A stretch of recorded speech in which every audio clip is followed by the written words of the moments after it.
সাঁওতাল রমণীর মতো যে অন্ধকার দিগন্তে স্তব্ধ, তা এখন শহরের ওপর খুব নিচু হয়ে ঝুঁকে পড়েছে।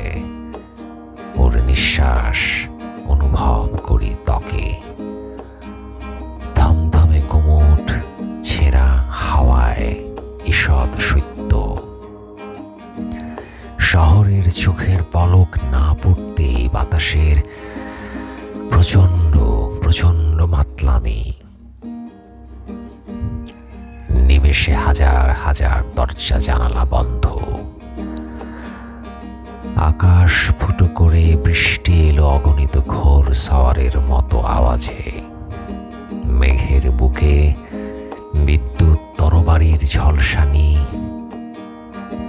কান ফাটানো বাজের শব্দ। একটানা বৃষ্টির সুর ঝরে শিশুপল্লীর ছাদে, গোশালার টিনে, রাধাচূড়া গাছের পাতায় নিঝুম বৃষ্টির সুর ঝরে হতশ্রী বস্তির খোলার ঘরে আর শহরের উঁচ কপালে এলাকায়।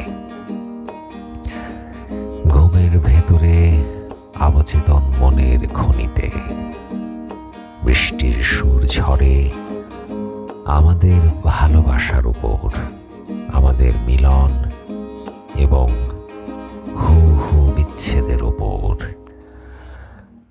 আমাদের স্বপ্নেরা বৃষ্টির জালে আটকা পড়ে, ছটফট করে চকচকে রূপালী মাছের মতো। আমি আমার ছোট ঘরে বসে আছি, একা এবং নিশ্চুপ। আমার মাথায় বৃষ্টির শব্দময় শব্দহীনতা আর একটি হয়ে উঠতে যাওয়া কবিতার অস্পষ্ট মেঘমল্লার এবং তোমার স্মৃতির মোহন কম্পন। তুমি অন্ধকার বারান্দায় একাকিনী বসে দেখছো বৃষ্টি কোমল চুমু খাচ্ছে আম গাছের পাতার ঠোঁটে। তোমার নিঃসঙ্গতাকে স্পর্শ করে